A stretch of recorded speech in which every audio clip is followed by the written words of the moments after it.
Hello everyone, this is Rahul from TechAdore and I'm going to bring before you the review of Redmi Note 3. So this is the 3 gigs RAM variant that we have from Amazon and I have been using it for the past 30 days. So I can give you my experience of using this phone, whether you should go for this phone or not.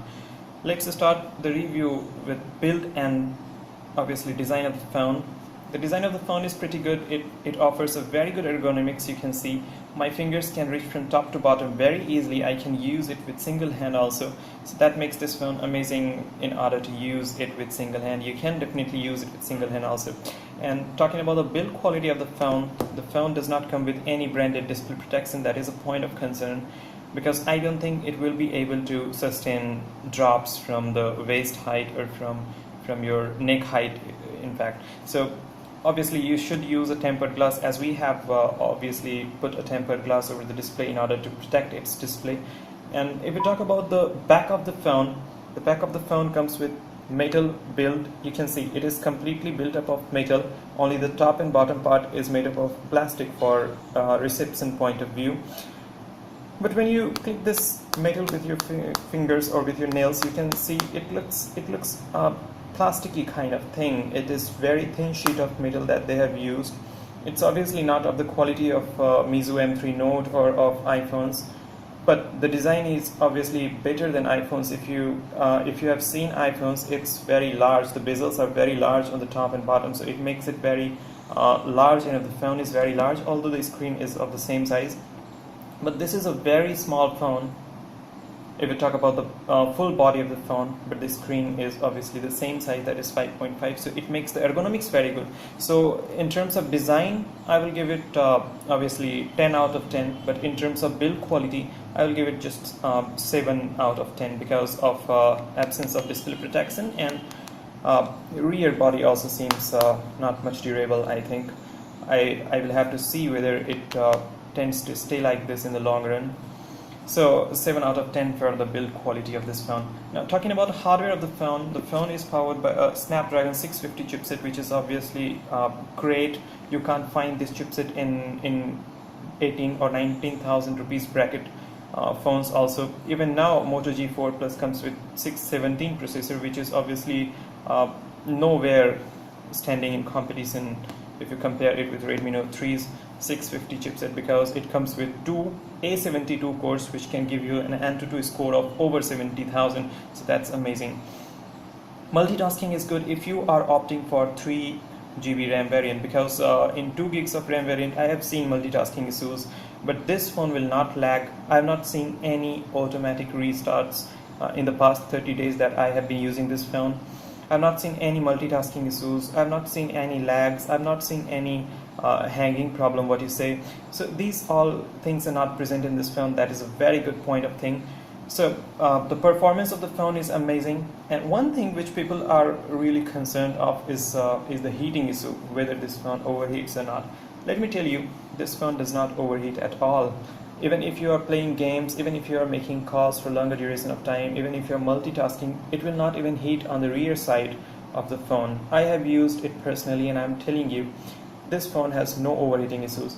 Only point of concern is that when you're plugging in the charger and you're using the phone for online videos, for watching online videos, for playing games, etc., it gets hot. It gets hot because up to 80% it supports fast charging, so it gets hot. After that it remains normal, so I can tell that there is no overheating issues. Obviously you can go for this phone if you are concerned for a phone that remains cool even if you're playing games or even if you're using it heavily. So in terms of heating, I will give it a rating of 9 out of 10 because it does not heat at all. Only during charging it tends to overheat. Talking about gaming, I have played a few games like NFS, Asphalt 8 and Injustice League, etc. The phone performs amazingly well, there is no doubt in that, because Adreno 510 does its job in a pretty amazing way. So don't worry about the performance of the phone, don't worry about the gaming performance of the phone also. For gaming I can give it 10 out of 10. There is no lag or stutters, even if you are playing games on highest graphic settings. So that is a very good thing. If you are a gamer, you should obviously go for this phone. Talking about the next thing that is very important in a phone is its camera. The camera of the phone does not perform up to the mark, whether you talk about the front facing 5 megapixel shooter or you talk about the rear facing 13 megapixel sensor. It does not perform up to the mark. The pictures are grainy. Yeah, it's good. I mean, you can upload it on Facebook, you can upload it on your Instagram, etc. It's good. You can bear with that, but it's not excellent. It's not up to the mark. It's not up to the standard that Mi phones have set earlier with Redmi Note 3G or with Mi 4i. I mean, their camera were amazing. Their cameras were amazing, but this phone obviously lacks in terms of camera. The camera performance is not up to the mark, and in low lighting conditions, it's obviously not good. It's not satisfactory. So if you're a photography enthusiast, stay away from this phone. Don't buy this phone. I will suggest you go for Moto G4. That has a very good camera sensor and that performs very good in terms of camera performance. Now the most important thing, battery of this smartphone, whether it lasts for full day. Yeah, obviously I have charged it up to 100%. I used it extensively. I didn't find it discharging for the next couple of days. I mean, that's amazing. You might have seen Lenovo K4 Note or Lenovo Lay 1 as their battery tends to drain up by the end of the day, but this phone will give you a battery backup of almost a couple of days if you are a moderate user. Even if you are a heavy user and you tend to play games heavily, it will definitely last for a full day, full 24 hours. I can guarantee that. So in terms of battery, this phone is just amazing, and I will give it 10 out of 10 in terms of battery performance.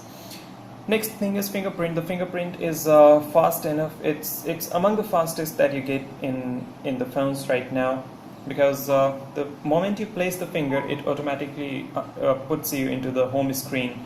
It unlocks the phone instantly.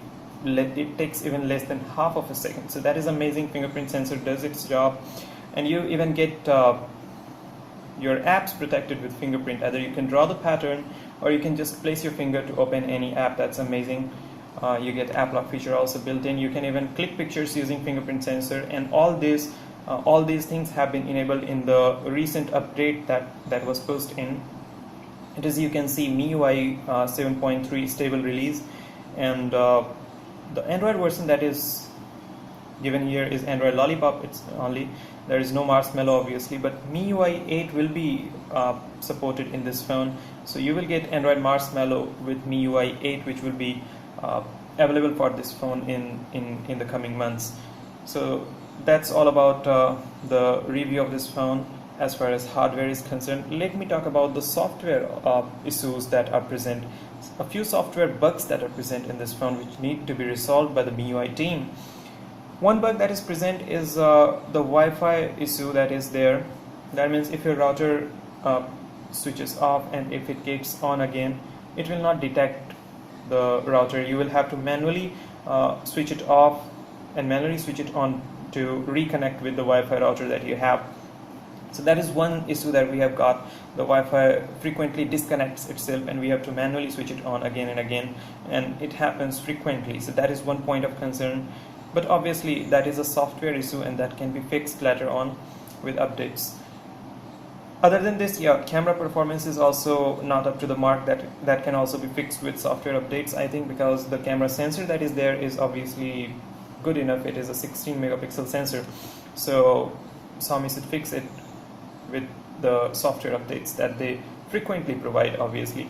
So these all are the things that you get in this phone. If you go into the settings menu, you get all the settings. And I must tell you one thing, that if you want to enable different launcher, because in MIUI you don't get any app drawer, so if you want to enable a different launcher, you will have to go to the installed apps menu in the settings. You will have to click it.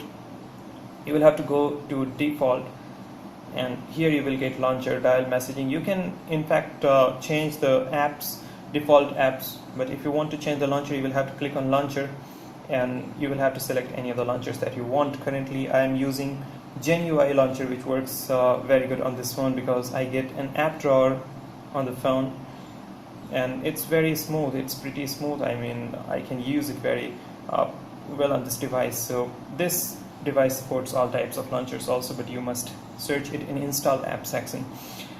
Otherwise, all the features are good, and the final review that I will give is that this phone is obviously value for money. You are spending 10,000 or 12,000 rupees for the variants that you opt for, obviously, and you will get value for money. I mean, this phone is going to stay in competition for the next couple of years because the processor, the chipset that has been used here is very new. It is the latest chipset from Qualcomm, and it's going to stay in competition for the upcoming couple of years, in fact. So you should definitely go for this phone if you are going to buy any phone within the budget of 10,000 or 12,000 rupees. Don't go for late EV Lay 1S. It's just overheating with normal users too. Don't go for it. And you can go for Moto G4. It also overheats, but not up to that mark. You can go for Moto G4 only if you want a better camera. Otherwise, everything else is better in this phone, and you should opt for this phone. It's only because, yeah, you might say that it has a lot of bloatwares, this, that, heavily customized OS. All these things are good, but there are features which are very essential also, which are utilities also. So you can obviously go for this phone if your budget is up to 12,000 rupees. My rating for this phone is 8 out of 10 definitely. 2 points I deducted just for the camera experience that we have and the display protection that we don't have. So that is all about this review. I'm Rahul signing off. Keep watching Tech Adore.